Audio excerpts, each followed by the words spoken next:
So since I wrote the essay System Does Matter well over 20 years ago, everybody wants or expects me to talk about dice and their probabilities because for a lot of people, that's what system means.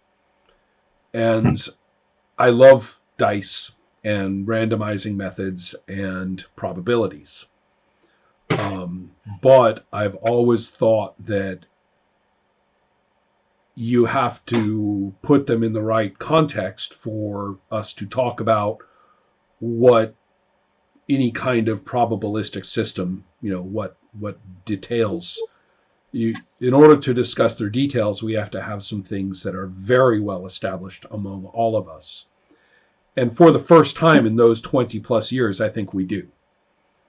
Um, we have finally a better understanding of what bounce is, which is why we want such methods in play at all.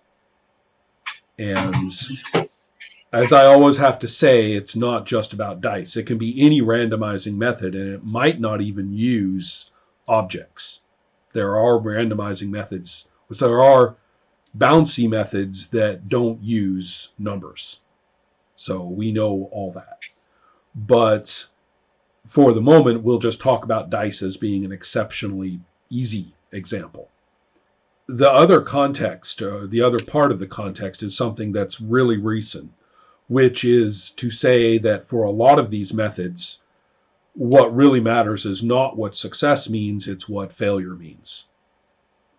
So realizing that that's really different from role-playing game to role-playing game is a big deal, I think. So finally, armed with why we would have unpredictable methods and why and the importance of a failure for something that's framed as success or failure in the game. Finally, we can talk about these numbers. Some of this is kind of boring, and I don't want, or rather, it's obvious. And so I have to give you the interesting thing that we're aiming at.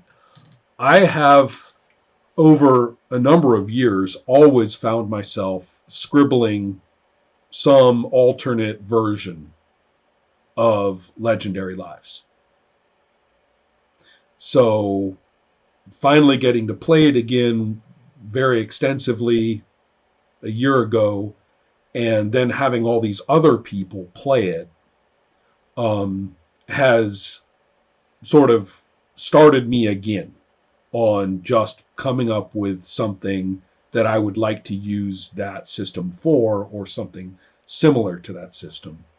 And one of the things that is really tough about that system is that there's something distinctive about its resolution that may be a good thing, but seems to not always be a good thing. There's a feeling that whatever you roll, anything can happen, and that tends to drive, instead of just being interesting or useful failure, tends to kind of mess up the image of what's happening in play. Either messing up the character as a concept or messing up the way things can go. So it's kind of almost a blender factor that's not as constructive in play. So anyway, I've been thinking about how to alter the resolution of Legendary Lives, and whether I want to.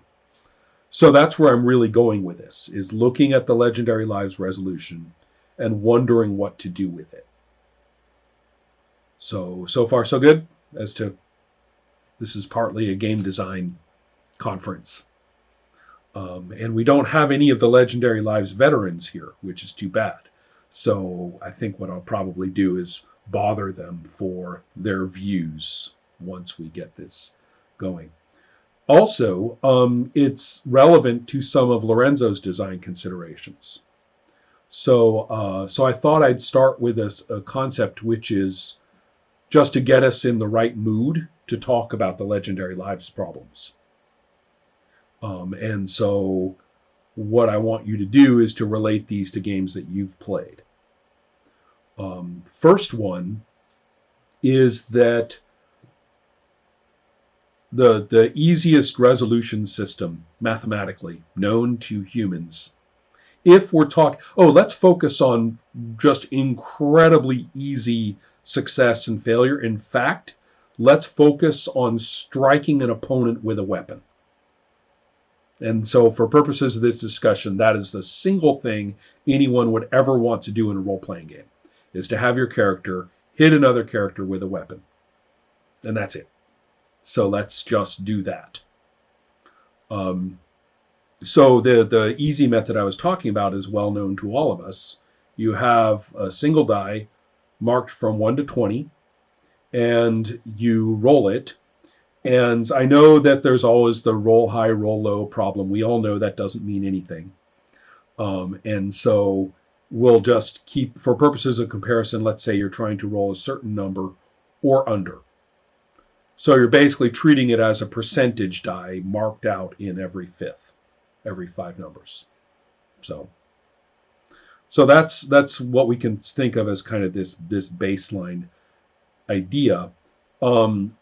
And one of the important points of a method like this is that you can't have 20 different results, because if you have 20 different results, that means that everything has the same percent of happening, right? So the only thing that would differ for a system like that is success or failure. You could say, like, okay, I have a 14 or less, and I just rolled a 14, so I succeed. You'll see a difference between two characters. This one's a 14 or less, this one's a 5 or less. I just rolled an 8, so he fails. So you'll see that difference in play, but there's something more going on than just success or failure. There's something that is really you can only really demonstrate it if you look at a different system, very similar. We're going to roll a target number or under, and we're going to take these 3 dice and add them up. Okay, so Helma, that D20 version, that's Dungeons and Dragons. Always has been. They've played with it in a variety of silly ways in terms of whether you're going up or down in all the different systems, but that's Dungeons and Dragons. As you remember from RuneQuest, they used percentage, but they marked it in 5s. So therefore, you were really just rolling a d20 the whole time anyway. So on the other hand, this 3-die-6 method started a little after D&D, came in with something called the Fantasy Trip. The Fantasy Trip, then Champions, and then GURPS. It's all this roll 3 dice, add them up, and then you have a target number or less. So I'm sure all of you can see, we all know this, that what you're going to get is a bell curve of values. So unlike a single die where all the values have the same percent, here the ones in the middle have higher probabilities. Easy enough. And we all know this, and it's not, I'm not teaching you anything by saying it. What is important is, why is this important to role-playing? Because success or failure isn't any different, right? You could say, 14 or less on this is just over 85%. I think it's 86 point something percent, 14 or less on these. So why not just take this and say, okay, 17 or less? It's the same thing. In terms of success or failure, it's exactly the same.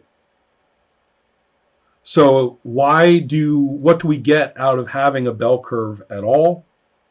And the answer is, it all has to do with modifiers, whether they're permanent modifiers like, improvement, or whether they're momentary modifiers like, +1, -1 for some situation.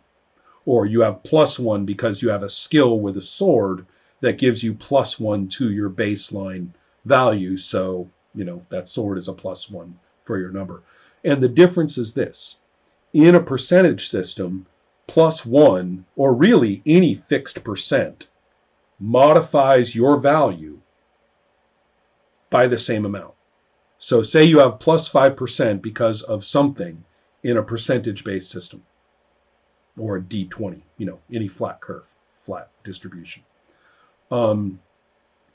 If you have a low value, the plus 1 changes it only a little bit.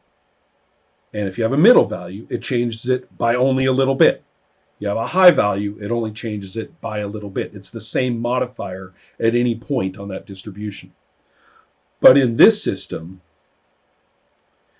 if you have a 9 or less on 3-6, and you get a plus 1 modifier, your chance just jumped enormously. So there's something really intuitive about this, right? If you're really bad at it or really badly disadvantaged, then having some small advantage isn't going to help you very much. Or if you're really good at it, or you have some massive advantage, some penalty or bonus 1 unit isn't going to help you very much. But if you're in the middle, then any advantage or disadvantage matters a lot. So in a game like Champions, having accumulative bonuses and penalties that give you a plus 2, and in Champions the default is 11, which is just over 50%. You bumped off the hump. You're at 13 or less. You're off. You've got the whole bell on your favor now, just from that plus 2. So you're really fighting for those little pluses in Champions because it really matters. You really want to catch somebody after a maneuver which drops their defense. You really want to time what you do based on having that plus. If you have that big, even just 1 or 2 minuses in Champions, your character probably is going very defensive. Do you understand what I'm getting at? It's very contingent. Whereas if you happen to be in the middle, say you have a 50% or a 55% of a skill, like 10 or less or 11 or less on this die, are you really going to fight like a dog for a plus 1? Are you really going to change your tactics because you have a plus 1 or a minus 1? And the answer is no, not particularly. So far so good on all of this, right? So what we see in percentage systems, the good ones, is that there's some sort of interesting non-symmetrical distribution of those effects. If you make a table of the percentage base effects, you'll see a result that looks a little more curved than you would expect because they've expanded or curved or balloons the distributions in some way. And that's why I put up the Marvel table, the universal table for Marvel superheroes, which is a beloved system. They use this for every single role in the game. No matter what you're doing, this is the table. And it is beloved. This game has truly stood the test of time. People still play this 1984 version.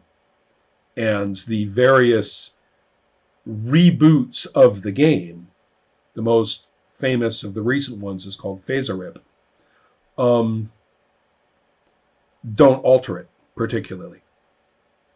This is a beloved mechanic. So what do we see when you look at that